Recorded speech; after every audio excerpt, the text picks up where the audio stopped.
Welcome back everyone. Basis of accounting under section 145 of Income Tax Act, India. What is this basis of accounting ಅಂತ ಅರ್ಥ ಮಾಡ್ಕೊಳ್ಳೋಣ. Basis of accounting for calculation of income from profession two types use ಮಾಡ್ತಾರೆ. ಒಂದು cash basis and another one is mercantile basis ಅಂತ. mercantile basisನ accrual system ಅಂತಲೂ ಕರೀತಾರೆ.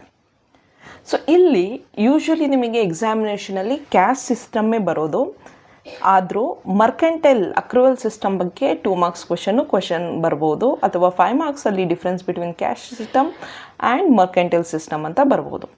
So ಇಲ್ಲಿ cash basis ಅಂತ ಬಂದಾಗ what is this? It's a rule, very important rule. Income is taxed when received or expenses are allowed when paid. ನೋಡಿ, ಯಾವಾಗ ಇನ್ಕಮನ್ನು consider ಮಾಡಬಹುದು ಅಂದರೆ ಯಾವಾಗ ನಿಜವಾಗ್ಲೂ ಹಣ ಬಂದಿದೆ, ಓಕೆ, ಹಣ ನಿಜವಾಗ್ಲೂ ಬಂದಿದೆ ಅಂದಾಗ ಆ ವರ್ಷದಲ್ಲಿ. ಫಾರ್ ಎಕ್ಸಾಂಪಲ್, ಈಗ 1st ಏಪ್ರಿಲ್ 2024 ನಿಂದ ಹಿಡಿದು 31st ಮಾರ್ಚ್ 2025 ಅಷ್ಟರಲ್ಲಿ ಇದು this is previous year for us. Assessment year is 2025-26. ಈಗ ಈ ವರ್ಷದಲ್ಲಿ ಈ ಟೈಮ್ ಪೀರಿಯಡಲ್ಲಿ ನಮಗೆ ಹಣ ಬಂದಿದೆ ಅಂದರೆ ಹಳೆ ಹಣ ಬಂದಿದೆಯೋ ಅಥವಾ ಫ್ಯೂಚರಲ್ಲಿ ಬರಬೇಕಾದಂಥ ಹಣ ಅಡ್ವಾನ್ಸಲ್ಲಿ ಬಂದಿದೆಯೋ, ಹಣ ಬಂದ್ಬಿಟ್ಟಿದೆ ನಮಗೆ ಅಂದರೆ ಅರ್ಥ ಹಣ ಬಂದಿರೋದಕ್ಕೆ ನಾವೀಗ ಟ್ಯಾಕ್ಸನ್ನು ಪೇ ಮಾಡಬೇಕು, ಕರೆಕ್ಟ್? ಸೊ ಅದಕ್ಕೋಸ್ಕರ ಇದನ್ನು ಕ್ಯಾಶ್ ಬೇಸಿಸಲ್ಲಿ income is taxed when it is received. ಅದೇ ರೀತಿ expenses are allowed when it is paid. ಈಗ ಈ ಟೈಮ್ ಪೀರಿಯಡಲ್ಲಿ ಎಕ್ಸ್ಪೆನ್ಸಸ್ಸನ್ನು, ಓಕೆ, ಅಂದರೆ ಖರ್ಚಾಗಿದೆ, ಖರ್ಚು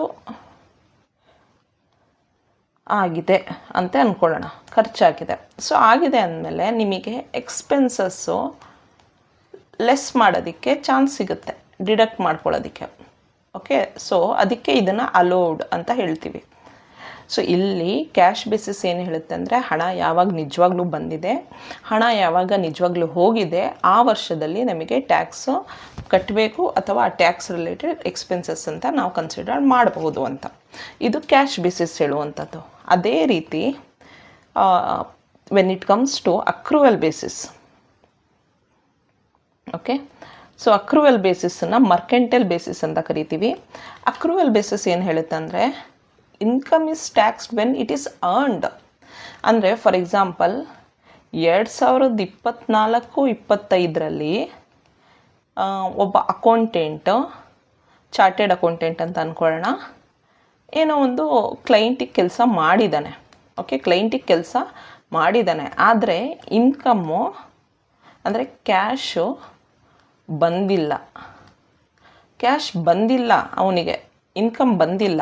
ಆದ್ರೂ ಅವನು ಆ ಕೆಲಸ ಮಾಡಿರೋದಕ್ಕೆ ಅಲ್ಲಿ ಅದು ಅರ್ನ್ಡ್ ಅಂತಲೇ ಆಗುತ್ತೆ, ಅರ್ನ್ಡ್ ಅಂತಲೇ ಆಗುತ್ತೆ, ಓಕೆ. ಅದಕ್ಕೆ ಅದೇ ವರ್ಷ ಅವನು ಅದನ್ನು ಟ್ಯಾಕ್ಸ್ ಕಟ್ಟಬೇಕು. ಅವನಿಗೆ ಇನ್ಕಮ್ಮು ಯಾವತ್ತೋ 2026 ಬರುತ್ತೆ ಅಂದ್ಕೊಳ್ಳೋಣ, 26-27 ಬರುತ್ತೆ ಅಂದ್ಕೊಳ್ಳೋಣ. ಫ್ಯೂಚರಲ್ಲಿ ಬರೋದಿದ್ದರೂ ಕೂಡ ಅವನು ಯಾವಾಗ ಆ ಕೆಲಸನ ಅವನು ಮಾಡಿದ್ನೋ ಆ ವರ್ಷದಲ್ಲೇ ಟ್ಯಾಕ್ಸ್ ಕಟ್ಟಬೇಕಾಗುತ್ತೆ, okay. That is mercantile basis of accounting ಅಂತ ಹೇಳ್ತೀವಿ ನಾವು. ಯೂಶ್ವಲಿ ಇದನ್ನು ಯೂಸ್ ಮಾಡಲ್ಲ, ಕ್ಯಾಶ್ ಬೇಸಿಸ್ಸೇ ಯೂಸ್ ಮಾಡೋದು. ಆದರೂ ನಿಮಗೆ ಅರ್ಥ ಮಾಡಿಸ್ತಾ ಇದ್ದೀನಿ ನಾನು. ಮರ್ಕೆಂಟೈಲ್ ಅಕ್ರೂವಲ್ ಅಂದರೆ ಯಾವಾಗ ಕೆಲಸ ನಡೆಯುತ್ತೆ ಆವಾಗ ಅದನ್ನು ಅರ್ನಿಂಗ್ ಅಂತ ಕನ್ಸಿಡರ್ ಮಾಡ್ತೀವಿ. ಅದೇ ರೀತಿ ಎಕ್ಸ್ಪೆನ್ಸಸ್ಸನ್ನು ಇಲ್ಲಿ ಲೆಟ್ಸೇ ಇವಾಗ ಒಬ್ಬ ಚಾರ್ಟೆಡ್ ಅಕೌಂಟೆಂಟು ಒಂದು ಬಿಲ್ಡಿಂಗನ್ನು ರೆಂಟ್ಗೆ ಇದ್ದಾನೆ, ಒಂದು ರೂಮ್ ಅಂತ ಅಂದ್ಕೊಳ್ಳೋಣ. ಅದಕ್ಕೆ ರೆಂಟು 10,000 ರೂಪಾಯಿ ಅಂತ ಅಂದ್ಕೊಳ್ಳೋಣ. ಈಗ ಅವನು 1 ಇಯರ್ ಆದಮೇಲೆ ಈಗ ರೆಂಟ್ ಬಿಲ್ಡಿಂಗನ್ನು ಯೂಸ್ ಮಾಡ್ತಾ ಇದ್ದಾನೆ, ಆದರೆ ಪೇಮೆಂಟು ನೆಕ್ಸ್ಟ್ ಇಯರ್ ಕೊಡ್ತಾನೆ ಓನರಿಗೆ, ಓಕೆ, 10,000 ರೂಪಾಯಿನ. ಅಂದರೆ ಪೇಮೆಂಟ್ ನೀನು ಫ್ಯೂಚರಲ್ಲೇ ಕೊಡ್ಬೋದು, ಆದರೆ ಈಗ ನೀನು ಆ ರೆಂಟೆಡ್ ಬಿಲ್ಡಿಂಗನ್ನು ಯೂಸ್ ಮಾಡ್ತಾ ಇರೋದ್ರಿಂದ ಈಗ ನಿನಗೆ ಅದು ಎಕ್ಸ್ಪೆನ್ಸಸ್ಸೇ. ಈ ರೀತಿ ನಾವು ಇನ್ಕಮ್ ಆ್ಯಂಡ್ ಎಕ್ಸ್ಪೆನ್ಸಸ್ನ ಮರ್ಕೆಂಟೈಲ್ ಬೇಸಿಸಲ್ಲಿ ಮಾಡ್ತೀವಿ. ಆದರೆ ಕ್ಯಾಶ್ ಬೇಸಿಸಲ್ಲಿ ಇನ್ಕಮ್ ಆ್ಯಂಡ್ ಎಕ್ಸ್ಪೆನ್ಸಸ್ಸನ್ನು ಯಾವಾಗ ನಿಜವಾಗ್ಲೂ ಹಣ ಬರುತ್ತೆ, ಯಾವಾಗ ನಿಜವಾಗ್ಲೂ ಹಣ ಹೋಗುತ್ತೆ, ಆವಾಗ ಅದನ್ನು ಕನ್ಸಿಡರ್ಡ್ ಮಾಡ್ತೀವಿ. ಸೊ ಹಣ ಬಂದಿದ್ದು, ಹಣ ಹೋಗಿದ್ದು ಫ್ಯೂಚರಲ್ಲಿ ಬಂದಿರ್ಬೋದು. ಈಗ ಇಲ್ಲಿ ನೋಡಿ ಎಕ್ಸಾಂಪಲು, ಕ್ಯಾಶ್ ಬೇಸಿಸಲ್ಲಿ ಇಂಪಾರ್ಟೆಂಟಾಗಿ ಈಗ ನಾವು ಮಾಡ್ತಾ ಇರೋದೇನೋ 2024-25 ಪ್ರೀವಿಯಸ್ ಇಯರ್ಗಲ್ವಾ, ಇದು ನೆನ್ಪಿಟ್ಕೊಳ್ಳಿ.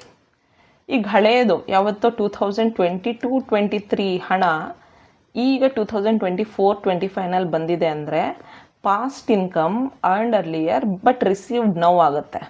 ಸೊ ಈಗ 2024-25ನಲ್ಲಿ ಇದು ಟ್ಯಾಕ್ಸೆಬಲ್. ನೆಕ್ಸ್ಟು ಈಗ 2024-25ನಲ್ಲೇ ಅರ್ನ್ಡ್ ಕರೆಂಟ್ ಇನ್ಕಮ್ ಆವಾಗಲೇ ಅರ್ನ್ ಆಗಿರೋದು. ಸೊ ಅಂದರೆ 2024-25ನಲ್ಲಿ ಇದು ಟ್ಯಾಕ್ಸೆಬಲ್. ಇನ್ ಫ್ಯೂಚರ್ ಅಂದ್ಕೊಳ್ಳೋಣ, 2026-27ನಲ್ಲಿ ನಾನು ಕೆಲಸ ಮಾಡಿಕೊಡ್ಬೇಕು, ಆದರೆ ಅದಕ್ಕೆ ಅಡ್ವಾನ್ಸ್ ಆಗಿ ದುಡ್ಡು ಈಗಲೇ ಬಂದುಬಿಟ್ಟಿದೆ. ಸೊ 2024-25ನಲ್ಲೇ ಬಂದುಬಿಟ್ಟಿದೆ ಅಂದರೆ 2024-25ಗೆ ಅದು ಟ್ಯಾಕ್ಸೆಬಲ್. ಬಿಕಾಸ್ ಫ್ಯೂಚರಲ್ಲಿ ಕೆಲಸ ಮಾಡಿದ್ರೂ ನನಗೆ ಈಗಲೇ ಹಣ ಅಡ್ವಾನ್ಸಲ್ಲಿ ಬಂದುಬಿಟ್ಟಿದೆ. ಸೊ ಇಷ್ಟು cash basis of accounting. Okay, ಅದೇ ರೀತಿ ಮರ್ಕೆಂಟೈಲ್ ಬೇಸಿಸ್ ಅಂತ ಬಂದರೆ ಇದೇ 2024-25 ಎಕ್ಸಾಂಪಲ್ ಇಟ್ಕೊಂಡು ಪಾಸ್ಟ್ ಇನ್ಕಮ್ 2022-23ನಲ್ಲಿ 23ನಲ್ಲಿ